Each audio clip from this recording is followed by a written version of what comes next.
சுவையான பருப்பு உருண்டை குழம்பு செய்யறதுக்கு தேவையான பொருட்கள். இன்னைக்கு நான் வந்து 150 கிராம் வந்து துவரம் பருப்பு எடுத்திருக்கேன். அதை வந்து 2 மணி நேரம் ஊற வச்சு கழுவி எடுத்து வச்சுருக்கேன். பருப்பு உருண்டை செய்கிறதுக்கு பார்த்தீங்கன்னா நான் வந்து காரத்துக்கு ஒரு 5 காஞ்ச மிளகாய் வச்சுருக்கேன். வெள்ளைப்பூண்டு பல் வந்து ஒரு 6 வெள்ளைப்பூண்டு பல், கொஞ்சமாக இஞ்சி துண்டு, கொத்தமல்லி, கருவேப்பிலை. பருப்பு உருண்டைக்கு ஒரு பெரிய வெங்காயம் நல்லா பொடியாக நறுக்கி வச்சுருக்கேன். குழம்பு தாளிக்கிறதுக்கு ஒரு பெரிய வெங்காயம் நீளமாக கட் பண்ணி வச்சுருக்கேன். வெள்ளைப்பூண்டு பல் பார்த்திங்கன்னா இந்த குழம்புக்கு கொஞ்சம் நிறையாவே போட்டுக்கலாம், அப்படின்னா தான் டேஸ்ட் நல்லாயிருக்கும். அதனால் வந்து ஒரு 8 கிட்ட வெள்ளைப்பூண்டு பல் உரிச்சு வச்சுருக்கேன். கொஞ்சம் கருவேப்பிலை, 2 மீடியம் சைஸ் தக்காளி நல்லா கனிஞ்ச தக்காளியாக பொடியாக நறுக்கி வச்சுருக்கேன். 1/2 டீஸ்பூன் வெந்தயம், 1/2 டீஸ்பூன் கடுகு உளுந்தம் பருப்பு, 1/2 டீஸ்பூன் சோம்பு, சின்ன நெல்லிக்காய் சைஸ் அளவுக்கு புளி எடுத்து கரைச்சி புளி கரைசல் எடுத்து வச்சுருக்கேன். பெருங்காயத்தூள், 2 டேபிள் ஸ்பூன் குழம்பு மிளகாய் தூள், 1/2 டேபிள் ஸ்பூன் மஞ்சள் தூள், 2 டேபிள் ஸ்பூன் மல்லித்தூள். பருப்பு உருண்டை குழம்புக்கு பார்த்தீங்கன்னா தேங்காய் பேஸ்ட்டு சேர்த்துக்கணும். அதுக்கு வந்து நான் இந்த சின்ன கப்பில் 1 கப் அளவுக்கு தேங்காய் பேஸ்ட் வந்து அரைச்சி எடுத்து வச்சுருக்கேன். ஆயில் தேவையான அளவு, உப்பு தேவையான அளவு. அவ்வளோதாங்க சுவையான பருப்பு உருண்டை குழம்பு செய்கிறதுக்கு தேவையான பொருட்கள். இப்போ வந்து ஃபஸ்ட்டு நம்ம பருப்பு உருண்டை செய்கிறதுக்கு நம்ம அரைச்சி எடுத்துக்கலாம். அதுக்கு ஃபஸ்ட்டு காஞ்ச மிளகாய், அது கூட வெள்ளைப்பூண்டு பல் சேர்த்துருக்கேன், இஞ்சி துண்டு, ஒரு 1/2 டீஸ்பூன் கிட்ட சோம்பு சேர்த்துக்கலாம். இப்போ வந்து நம்ம ஊற வச்சு கழுவி வச்சுருக்கக்கூடிய துவரம் பருப்பு சேர்த்துடலாம். ஒரு 1/2 டீஸ்பூன் அளவுக்கு உப்பு சேர்த்துக்கலாம். இப்போ இதை அரைச்சி எடுத்துக்கலாம். இப்போ இது வந்து பார்த்திங்கன்னா ரொம்ப பருபருன்னு இருக்கக்கூடாது, ரொம்ப நைஸாகவும் இருக்கக்கூடாது, கொஞ்சம் நடுத்தரமாக அரைச்சி எடுத்துக்கலாம். பாருங்கள், இந்த பதத்துக்கு பருப்பு உருண்டைக்கு அரைச்சா போதும். இப்போ இதில் வந்து பொடியாக நறுக்கிற பெரிய வெங்காயம் சேர்த்துக்கிறேன். இது கூட பொடியாக நறுக்கிற கொத்தமல்லி, கருவேப்பிலை. ஏற்கனவே அரைக்கும் போது கொஞ்சம் உப்பு சேர்த்துருக்கேன், இப்போ கொஞ்சமாக சேர்த்துக்கிறேன். இப்போ இதை வந்து நல்லா மிக்ஸ் பண்ணி விட்டுறலாம். இப்போ வந்து நல்லா வந்து பசிஞ்சு விட்டுட்டு இந்த மாதிரி ஒரு சின்ன சின்ன உருண்டையாக பிடிச்சி நம்ம பிளேட்டில் வச்சிடலாம்.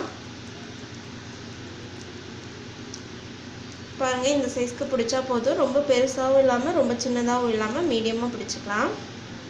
இப்போ இதே மாதிரி எல்லா உருண்டையும் பிடிச்சி வச்சிடலாம். பாருங்கள், இந்த மாதிரி உருண்டையாக பிடிச்சி பிளேட்டில் வச்சுருக்கேன். இப்போ இதை வந்து இட்லி பாத்திரத்தில் வேக வைக்க போகிறேன்.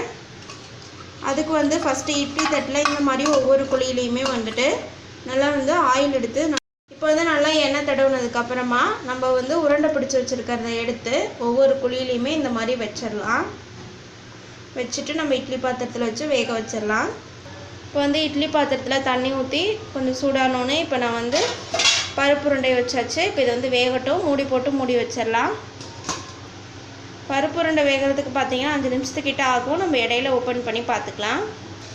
இப்போ வந்து பருப்பு உருண்டை வெந்துட்டுருக்கு. அதுக்குள்ளே நம்ம குழம்புக்கு ரெடி பண்ணிடலாம். அதுக்கு வந்து பார்த்திங்கன்னா கடாய் வச்சு 3 ஸ்பூன் அளவுக்கு ஆயில் சேர்த்துக்கிறேன்.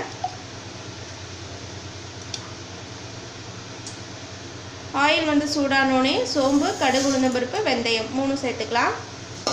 சேர்த்துட்டு ஆயிலில் இந்த மாதிரி மிக்ஸ் பண்ணி விட்டுட்டு இது கூட வெள்ளைப்பூண்டு பல் சேர்த்துக்கலாம். வெள்ளைப்பூண்டு பல் சேர்த்துட்டு நல்லா ஆயிலில் வந்து நல்லா மிக்ஸ் பண்ணி விட்டுறலாம். இப்போ வந்து இதில் பெரிய வெங்காயம் சேர்த்துக்கிறேன்.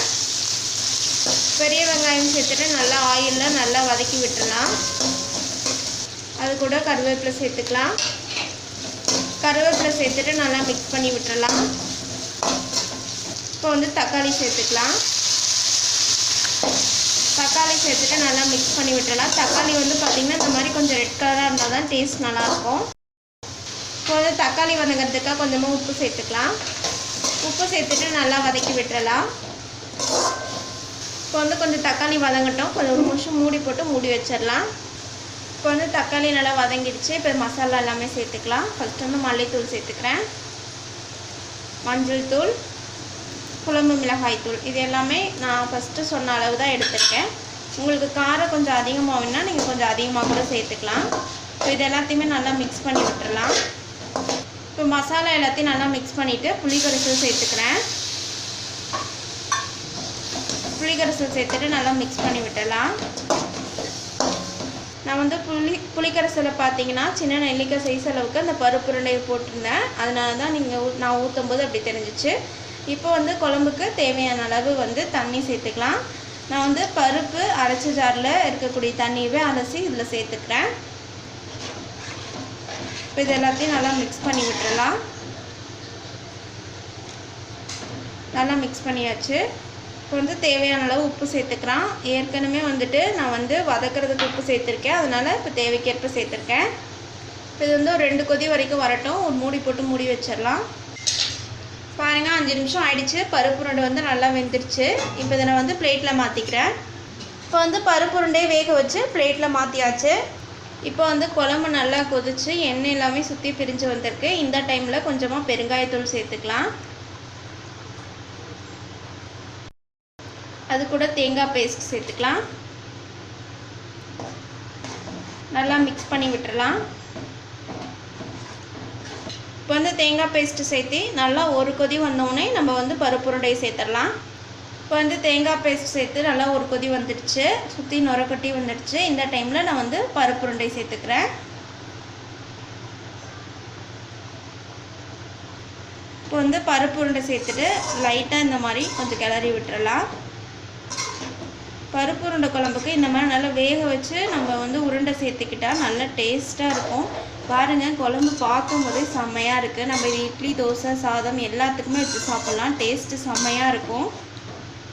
இப்போ வந்து இந்த குழம்பு பார்த்திங்கன்னா நல்லா உருண்டையில் சார்ந்தால் தான் சாப்பிட்றதுக்கு நல்லா டேஸ்ட்டாக இருக்கும். அதனால் பார்த்திங்கன்னா ஒரு நிமிஷம் வரைக்கும் கொஞ்சம் கொதிச்சு வரட்டும். ஒரு மூடி போட்டு மூடிடலாம். இப்போ வந்து பார்த்திங்கன்னா நல்லா பருப்பு உருண்டை கூட நல்லா குழம்பு எல்லாமே சாந்துருச்சு. இப்போ மேலே லைட்டாக கொத்தமல்லி தூவிடலாம்.